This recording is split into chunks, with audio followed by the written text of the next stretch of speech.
Hi, welcome to the Eternal Spirit Show. I'm Paul Salmon, I'm a psychic medium, and my guest for today is Leo Bonomo, another psychic medium.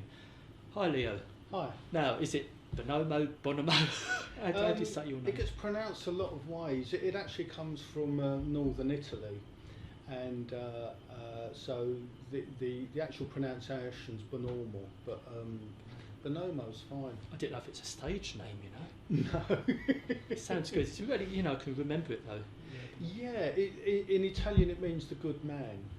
Right, I'm sure you are. I'll try to be. Let's find out, shall we? Let's find out. Were you one of those psychic children? Did you grow up knowing you had a psychic gift? Yeah, my first experience was when I was 2, and I was walking hand in hand with my parents, and this was in Manor Park, East London, and beside a cemetery, and it was about 7 o'clock at night, not too dark, and as we were walking along, I suddenly realised there was a gentleman behind us. So I've kind of looked over my shoulder, and I saw what looked to be a Victorian dressed gentleman kind of rise out of the pavement and stand up. Yeah. So my dad said, what are you looking at? And I said, oh, there's a funny man behind us. And of course we all looked back, couldn't see anything. And this happened a couple of times. But to me, it was just funny from the perspective of the way that he was dressed. I just took it as normal. I didn't question it at all, because I thought everybody sees and hears these things. And it was not until much later, when I was 9 or 10, but thinking of it now and understanding it now, approaching puberty, spirit needed some way of closing me down. So it wasn't until then that I questioned it. But a wonderful childhood, all kinds of experiences. So were your parents psychic? Did they have the gift? My dad was a twin. He had twin experiences, but strangely enough didn't believe in any of this. Yeah. Which is odd. So growing up at school, did you realise you were different at the time? I've always felt different since the day I was born. Not understanding quite why. The spirit and that I thought was quite normal, but there was just something inside me. I knew that I had come from somewhere, and that was a little difficult in my understanding, but always felt different. Still feel different now. Now you mentioned Manor Park, which I know. And I believe are you from the East End? I was born in Forest Gate. Yeah. And lived in Forest Gate till I was, I think, 22 when I bought my first house. Right. But I've always lived in the area and still live, not far. Because I believe we've got a place like East Ham, connections to East Ham, haven't we? Yes, I lived in East Ham. That was our first house. Yeah. I know East Ham. Yeah, it's where the S1 used to go. Yeah. The S1 probably still does. So you went to school, grown up as we do. What happened after school? Did you go to learn a trade or profession? Yeah, my first real trade, I went into jewellery. There were 2 cousins, one worked on the bench and one worked in the office, and my cousin said, why don't you come and work with us, they're looking for people. And on and off I did that for about 18 years as a goldsmith, hand making jewellery. So how did you learn your route into mediumship? Did you go through the spiritualist churches? My first real connection was with the SAGB, which is Spiritualist Association of Great Britain, and I'd had what you might call a reawakening by that time, and this was around the 1980s. And there was a medium that I'd gone to see some demonstrations there. And there was a medium you probably heard of, John Brown, and I wanted to develop at that time, because I feel that whilst people may naturally have gifts, unless you're one of the very lucky 1%, we all need training. And so I made some inquiries there, and saw a marvellous demonstration with John Brown, and thought, that's the guy to teach me. so I started there. But before that, though, you're working away at your jewellery. What was the initial thought that made you think, oh, let's go along to the SAGB? Or I was still having experiences, spiritual experiences, and beginning to realise that I needed to take it a step further. It shouldn't be something for me that was private and for me. It's something that I needed to develop, and so decided that that's what I needed to do. And the SAGB really was much more prominent at that time than local churches, and so that's where I went. You know, so the spirit, I realise now, were just pushing me to do something. You know. So how long was you in that circle of teaching? I was at the SAGB for approximately 8 years, and really enjoyed it. Yeah. So, and now you're full-time, I believe, working medium. Yeah. How do you describe yourself? Psychic medium or spiritualist medium? I call myself a clairvoyant medium and psychic. For some reason, the public seems to attach a lot of importance to the word psychic. So if you kind of don't put that somewhere, they miss a lot of it. You know, so that's what I would describe myself as. Right, so how do you work? Do you hear? Do you see voices? I'm blessed in that I have all the 5 senses, all the 5 clairs. So I smell, taste, hear, see, clairsentient as well. So they're all the feelings with it. And spirit, they make me work hard, which I'm grateful for. Sometimes a message will be purely clairvoyant, sometimes clairaudient, clairsentient, but an awful lot of the time the whole thing's mixed. So I'll get some mind pictures sometimes, then I might actually see someone, hear something, then get tastes and smells which are very evocative, you know, and they bring back memories for me, but also for the recipient. So what made you become full-time working as a medium? What was that initial thought or spark that set you off? As I may have said, I don't believe in coincidences, and throughout my life I've done a lot of different jobs, and I started to lose every job that I was getting, and then I started to do this on a part-time basis, and it got to a stage, I've got a condition called fibromyalgia, and basically it means you generally can't do normal work and normal work hours, so even that came into it, and I started losing work, and the only thing to rely on them was this. So spirit, and obviously spirit guided me. So how long have you been do we call it a professional, or your career? How long have you been professional about medium? 9 years now. Have you? I bet you've never looked back, have you? No. There's not a lot of money in it, you know, contrary to what some people think. But I'm very blessed to do something that I love for a living. But I mean, you travelled all over the world. You talked about your trip to New Zealand. How did you get to work all over the place? New Zealand was quite strange because I also read on psychic lines, and I have my own psychic line which I'm trying to get going. And I was reading for a lady that I didn't realise at the time, because Spirit held it back, that she was an agent. Oh, right. And I don't know if you believe in the secret manifestation. Tell me about it. Basically, the universe wants to give you whatever would make you happy, and it's a form of asking and understanding that somehow it will find its way to you.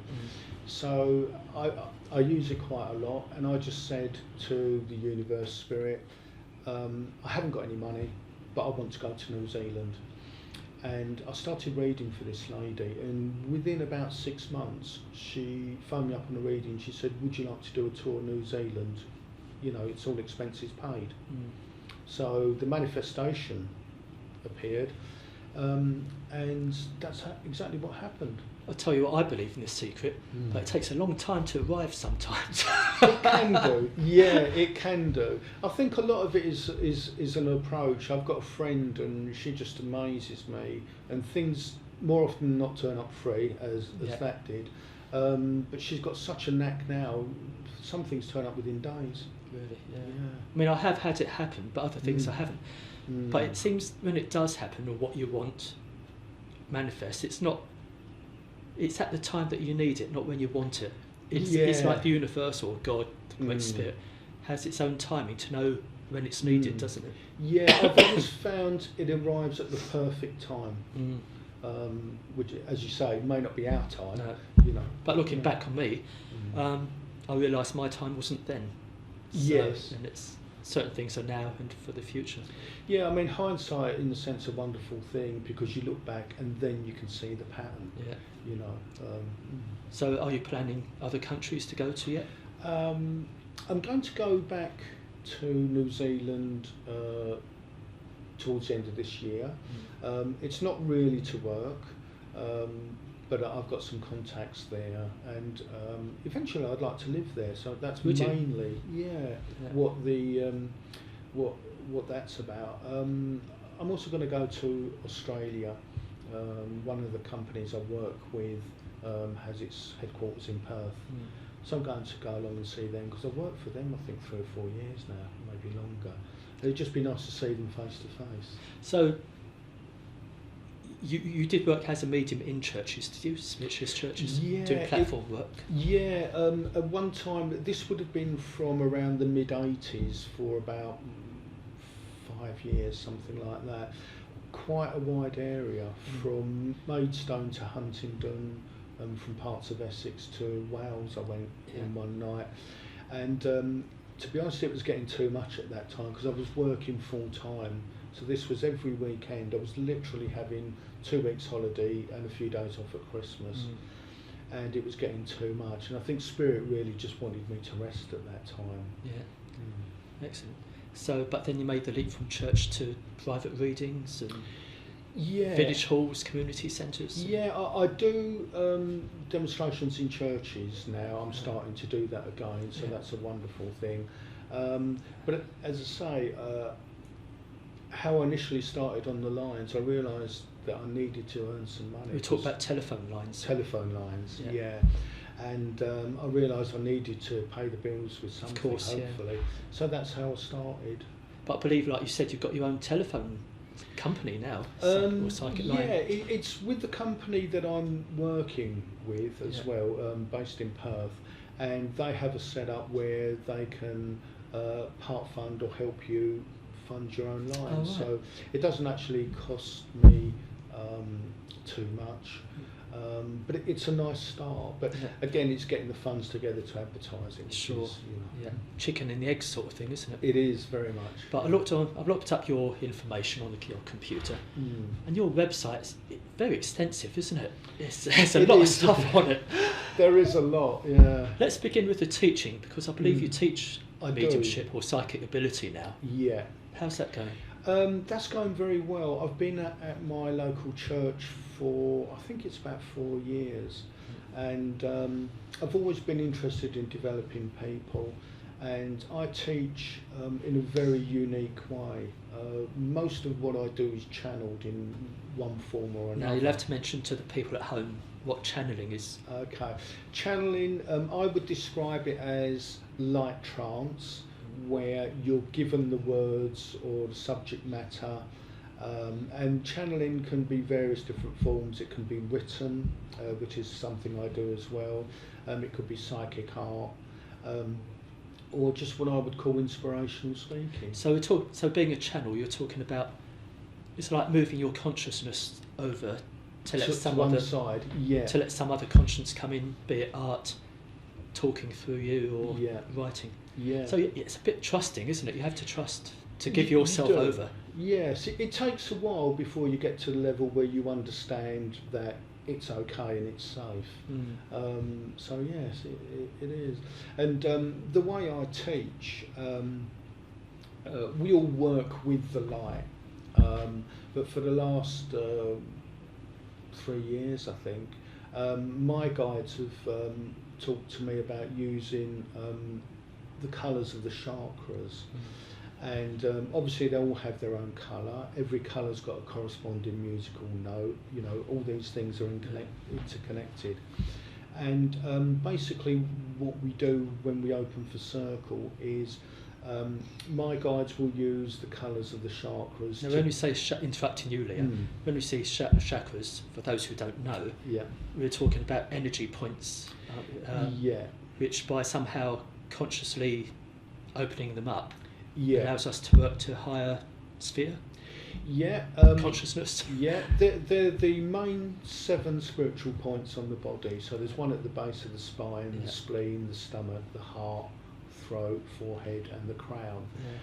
There are lots of others, and they break down. There's some at every joint, and then they get smaller and smaller to what some people might recognise in acupuncture as meridians. So they're all interconnected again. And what mediums do when they begin to develop is they learn how to manipulate those, to control them, to open, to close them. So when we begin to work, we manipulate them, open them up, and the corresponding colours spirit use. In basic science, if you get red, blue and green light and mix it, you get a white. And basically what spirit do with me is they use those colours to make their own form of white. And the next step from that is, because they mix that white light, is for materialisations in daylight, transfiguration in daylight. That's where that is heading. And for the viewers, transfiguration is where spirit will use some energy called ectoplasm from your own body, and they literally put a thin mask over your face, and they can change your face so you can see other people. For those who don't know about this, it's a bit intimidating. Yes, it can be strange when you see it, you know, but it's something that you get used to. And of course, if that interest's there, to see somebody else's face on yours is something. Well, you say it's something you get used to. I was 35 when I first got into spiritualism. You wouldn't catch me reading about ghosts or films or anything. But now I'm used, you know, like you say, it's what you get used to. But I'm going to ask you something, a personal question from me to you now, which I'd like to know. We're talking about chakras. Can we work with just one day, or meditate upon one of these chakras and see how it works? To be honest, I've never tried that. I can't see why not. You can certainly work, I think, through inspirational speaking with the crown and the throat, and quite probably the heart. It's not something I've tried, actually. Nor have I. No. I thought, well, I've got you here, I'll ask you. Because I might give that a go one day, just... Yeah, I think we'll do that in circle one night. I'm sure Spirit see what will happens. remind me. Yeah. And if we go blank using that chakra there, we might think, oh, won't do that again. Exactly. Yeah, it's as you. It's something that's never struck me before. No. It struck me. I've just never done it. Excellent. So, what did your family think about you being you have children, don't you? I have children. What do they think of Dad being a medium? The youngest, I think, has got some inclination towards it, but she's 16, so for me personally, it's not a time I would, you know, awful lot going on as well as exams and that. When my eldest was born, and she's 26, she was born in 1986, and in 1984 a beautiful aunt of mine passed away, and we were in our own house, and I could see my daughter, she must have been about 2 or 3, never seen my aunt obviously, was kind of looking out through a window, and I could sense that somebody was there, so I said, "Who's there?" And she went, "Auntie Katie," and she'd never seen her. I don't think we mentioned her because she had passed, you know. So she was quite sensitive. They kind of leave me to it. She doesn't have much interest. My wife, quite strangely, doesn't really like what I do. Really? But it's time for that to happen. Yeah. You've written a book as well, Leo. Now. Yes, it was called. Yeah. It's called Summerland. Summerland. By Leo Bonomo. Mm. just tell me about it. Has it got poetry? Because I know you write poetry, I don't you? write poetry, yeah. I've written a book called Book of Thoughts, which is about 54 poems. I began channeling this book just about 1987, and it was one of those things where, in Ghost, where he keeps singing Henry VIII, I am, and I kept getting these words, and I got to the stage where I would realise if I don't get up and start writing, I'm not going to get any sleep. So I began to write, and some nights there would be a couple of paragraphs, other nights there'd be pages of A4, and I'd be completely out of it and then come round and read back what I'd written. So the whole process of the book took around 3 years, but there's actually about 3 months work in it.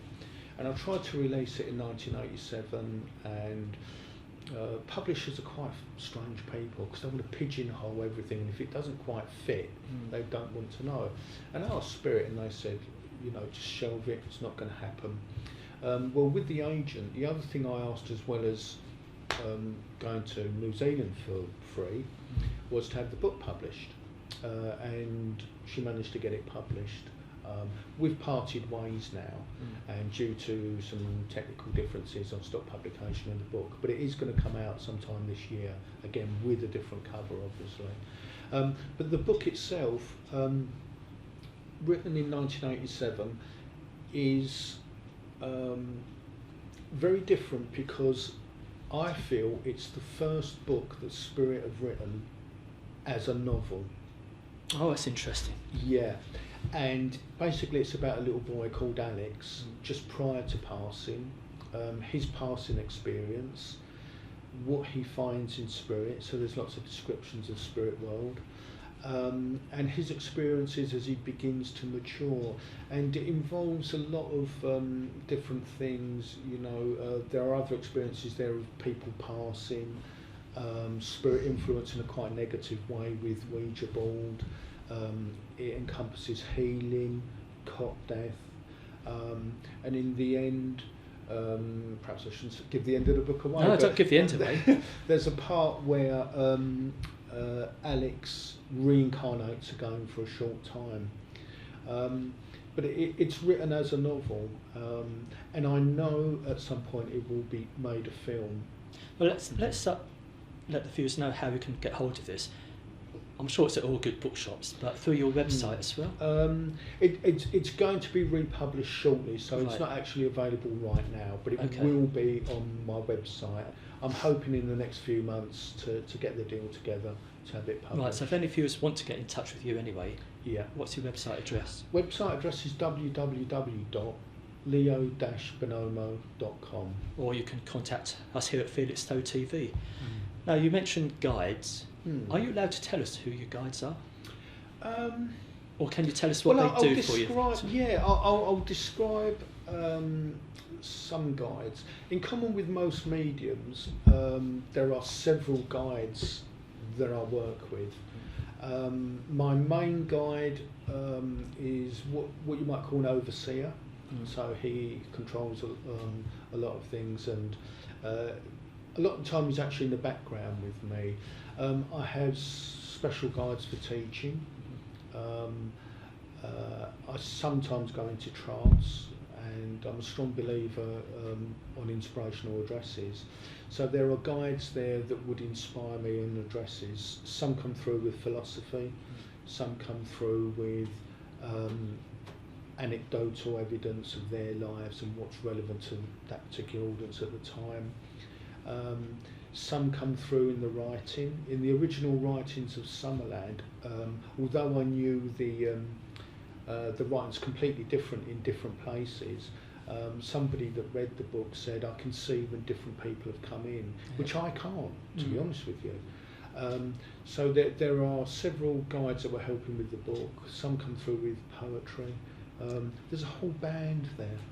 Well, that takes me on to a part of your website where you have people ask you questions, don't you? And it's like a head full of knowledge you must have, or your guides have. Yeah, I don't know a lot myself. But it's like questions and answers page on the website, and it's extensive where people have written in to you and you've given answers, or...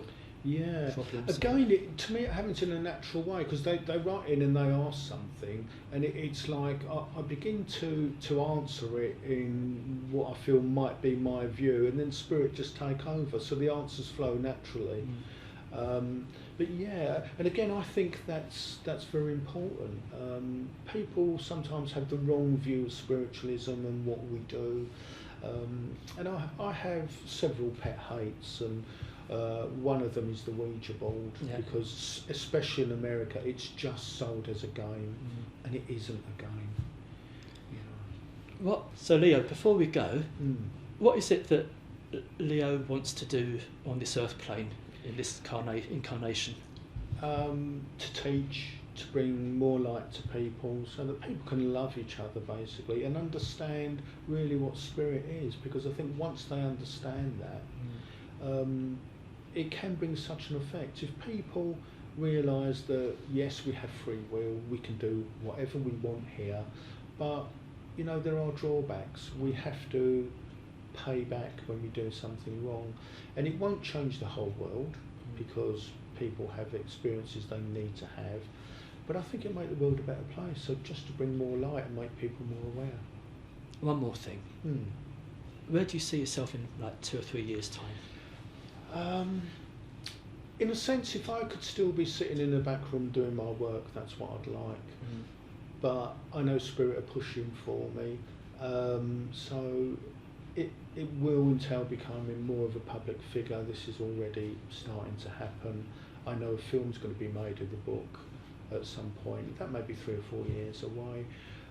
But if I can achieve that, not for myself, but to be able to enlighten other people, that's where I'm heading. You know. Excellent. Well, I hope I've been a bit of a help, get you out there on the old filming and spread your name, your work, more importantly, your work. The work, yeah. It's not for me, you know, we have to keep ego in check, definitely. Leo, thanks for being a wonderful guest. Bless you, thank you so much. Let's keep in touch. We will. And we'll see you again next time. Goodbye and God bless. Thank you.